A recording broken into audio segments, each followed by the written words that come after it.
إن الحمد لله نحمده ونستعينه ونستغفره ونعوذ بالله من شرور أنفسنا ومن سيئات أعمالنا من يهده الله فلا مضل له ومن يضلله فلا هادي له وأشهد أن لا إله إلا الله وحده لا شريك له وأشهد أن محمدا عبده ورسوله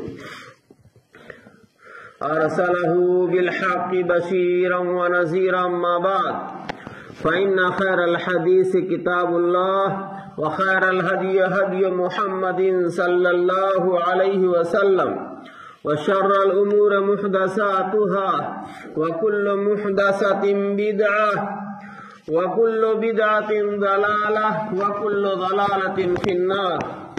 فأعوذ بالله السميع العليم من الشيطان الرجيم. بسم الله الرحمن الرحيم.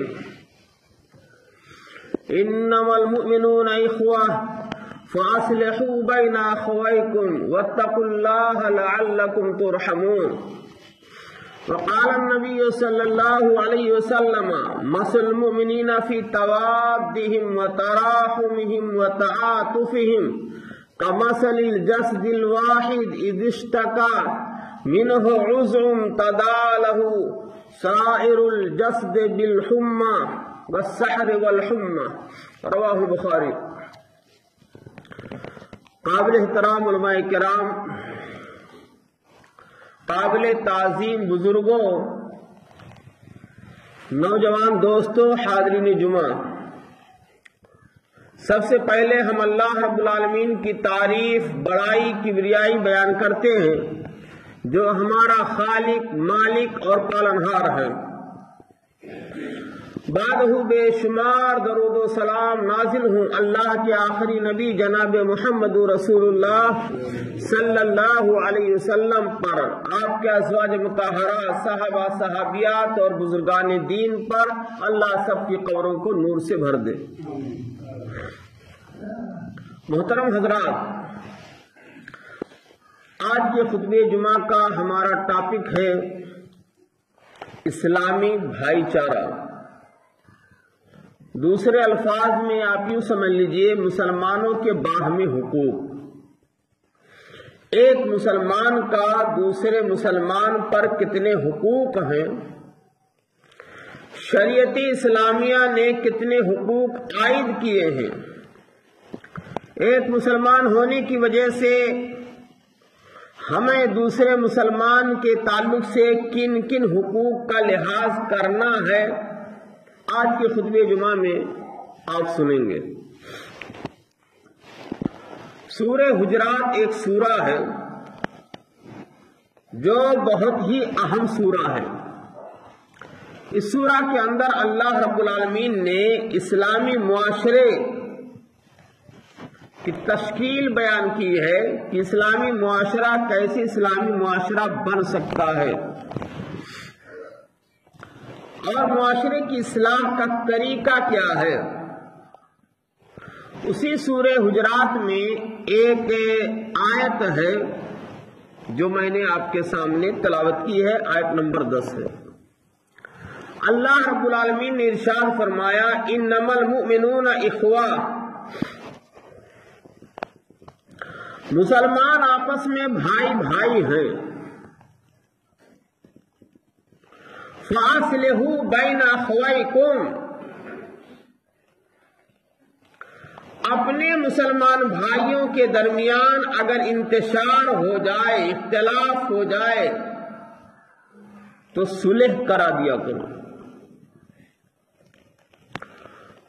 ایمان لانے والے آپس میں بھائی بھائی ہیں، اگر ان میں انتشار ہو جائے تو صلح کرانے کی کوشش کرو، صلح کرا دیا کرو۔ اور صلح کرانے میں بھی عدل و انصاف کا خیال رکھو، اللہ کا خوف رکھو سامنے کہ کوئی دیکھے یا نہ دیکھے، اللہ دیکھ رہا ہے۔ کسی کی طرفداری، جانبداری نہ ہونے پائے۔ اور جب ایسا کرو گے تو اللہ تعالیٰ کی رحمت کے مستحق ہوگے، اللہ تم پر اپنی رحمت نازل فرمائے گا۔ یہ سورہ حجرات آیت نمبر 10 میں اللہ تعالیٰ نے واضح فرما دیا کہ ایمان لانے کے اعتبار سے مومن آپس میں بھائی بھائی ہیں، پیار محبت کے ساتھ انسیت کے ساتھ رہنا چاہیے، تبھی معاشرہ اسلامی معاشرہ بن سکتا ہے۔ بھائی چارگی، پیار محبت، الفت، یگانگت، یہ اسلام دعوت دیتا ہے اپنانے کی۔ ہم نے جو حدیث پیش کی ہے، حدیث صحیح بخاری سے مسلم کی ہے۔ صحیح بخاری میں حدیث نمبر ہے 6011 اور صحیح مسلم میں حدیث نمبر ہے 2586۔ اللہ کے رسول صلی اللہ علیہ وسلم نے ارشاد فرمایا، مثل المؤمنین فی توادہم وتراحمہم وتعاطفہم، رحمت، شفقت، پیار، الفت، ایک دوسرے کے ساتھ ہمدردی کرنے میں مومنین کی مثال اس ایک جسم کے مانند ہے۔ مثل الجسد الواحد، محبت کرنے میں، الفت کرنے میں، ایک دوسرے کے ساتھ بھائی چارگی میں مومنوں کی مثال اس جسم کے مانند ہے۔ اذا اشتکا منہ عضو،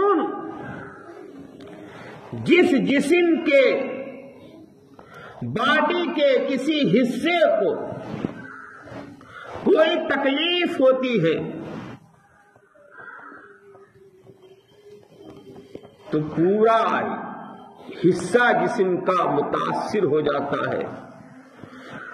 اگر بخار بھی ہوتا ہے تو پورا باڈی متاثر ہو جاتا ہے۔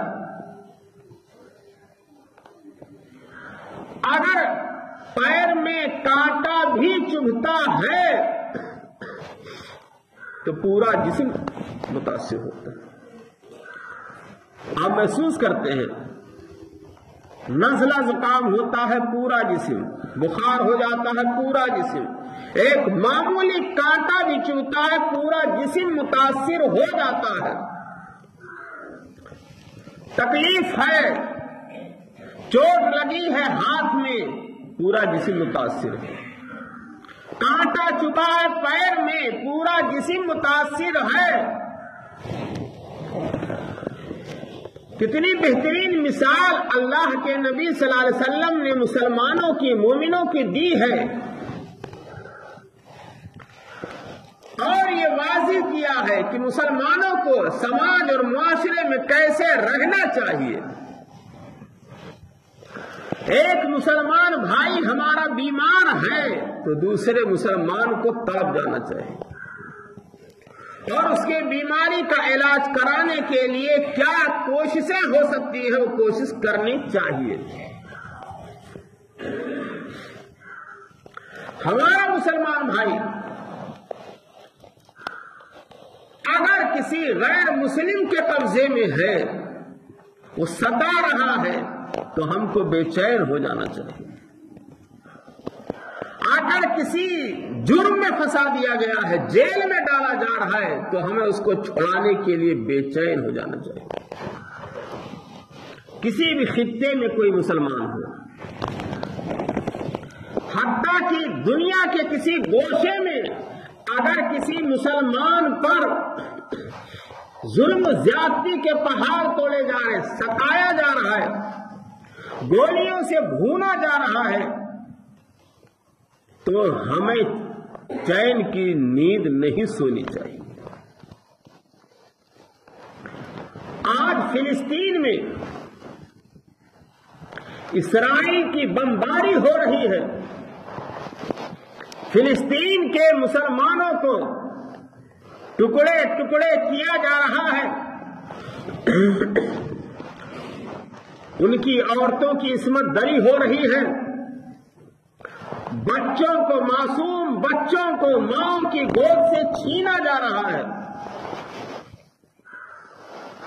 بمباری کر کے نیست و نابود کیا جا رہا ہے، بچے چیخ رہے ہیں، عورتیں چلا رہی ہیں، چیخو پکار کا سما ہے، اور ہم مسلمان رنگ رلیوں میں لگے ہوئے ہیں، دنیا کے کھیل تماشے میں لگے ہوئے ہیں، اپنے کاروبار میں لگے ہوئے ہیں۔ یہ ہمارا حال ہے۔ ایک مسلمان کو بے چین ہو جانا چاہیے،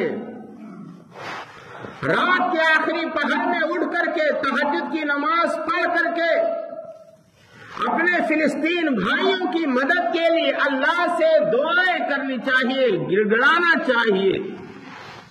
یہ نہیں ہو پا رہا۔ مسلمانوں کو آپس میں بھائی بھائی بن کر کے رہنے کا اسلام حکم دیتا ہے۔ میرے بھائیو دوستو، اسلامی بھائی چارہ بہت ضروری ہے۔ اسلام نے اس پر خصوصی طور پر توجہ دی ہے۔ آپ دیکھیے، مکہ کے وہ صحابہ، غریب صحابہ جنہوں نے اللہ و رسول پر ایمان لائے، ان کو مکہ سے کس طرح بھگایا گیا، شہر بدر کیا گیا، ماں باپ سے جدا کیا گیا، رشتہ داروں سے گھر بار وطن سب خیر بات کہنا پڑا، مہاجرین صحابہ کہلائے۔ جب یہ مہاجرین صحابہ ہجرت کر کے مدینہ آئے تو مدینہ میں اللہ کے رسول صلی اللہ علیہ وسلم نے اسلامی اخوت قائم کرائی، اور مہاجرین کو انصاری صحابہ سے ملایا، انصاری صحابہ کو ایمان لانے والے صحابہ کی، مہاجرین کی اہمیت کو، مقام کو، رتبے کو واضح کیا، اور وہ اسلامی بھائی چارہ قائم کیا کہ دنیا قیامت تک ایسی بھائی چارہ پیش نہیں کر سکتی۔ اپنی جائیداد کا آدھا حصہ مہاجرین صحابہ کو انصاری صحابہ نے دے دیا۔ کہا کہ اگر 2 عورتیں ہیں، 4 عورتیں ہیں، جن میں سے جس کو پسند ہو، جو پسند ہو بتائیے، میں طلاق دیتا ہوں اور اس کی شادی آپ سے کراتا ہوں۔ بیوی کی قربانی، گھر جائیداد کی قربانی، یہ انصاری صحابہ نے پیش کر کے واضح کر دیا کہ مسلمان ایثار قربانی کرنا جانتا ہے۔ میرے بھائیو دوستو، ایک مسلمان ہونے کی حیثیت سے آپس میں مسلمانوں کے حقوق کیا ہیں، قرآن و حدیث میں بالکل واضح کر دیا گیا ہے۔ اللہ رب العالمین نے قرآن مجید میں سورہ آل عمران آیت نمبر 103 میں اپنی نعمت کا اظہار کیا اور حکم دیا کہ پیار محبت کے ساتھ اللہ و رسول کی بات کو، یعنی قرآن و حدیث کو مضبوطی سے پکڑ لو۔ آپس میں انتشار تھا، اوس اور خزرج کی لڑائیاں مشہور ہیں قبیلے عرب میں، سال ہر سال جنگیں ہوتی تھی، تلواریں چلتی تھی۔ اللہ فرماتا وَاعْتَصِمُوا بِحَبْلِ اللَّهِ جَمِيعًا وَلَا تَفَرَّقُوا، اللہ کی رسی قرآن و حدیث کو مضبوطی سے تھام لو۔ یہ اللہ فرماتا ہے وَاذْكُرُوا نِعْمَةَ اللَّهِ عَلَيْكُمْ إِذْ كُنْتُمْ أَعْدَاءً فَأَلَّفَ بَيْنَ قُلُوبِكُمْ فَأَصْبَحْتُمْ، یاد کرو اللہ کی اس نعمت کو جب تم آپس میں دشمن تھے، ایک دوسرے کے قتل کے قریب تھے، ایک دوسرے کی گردن اڑانے کے قریب تھے، فَأَلَّفَ بَيْنَ قُلُوبِكُمْ، اللہ نے تمہارے دلوں میں محبت ڈال دی۔ ایک دوسرے کے مسلمان دشمن تھے، آج اللہ نے محبت ڈال دی۔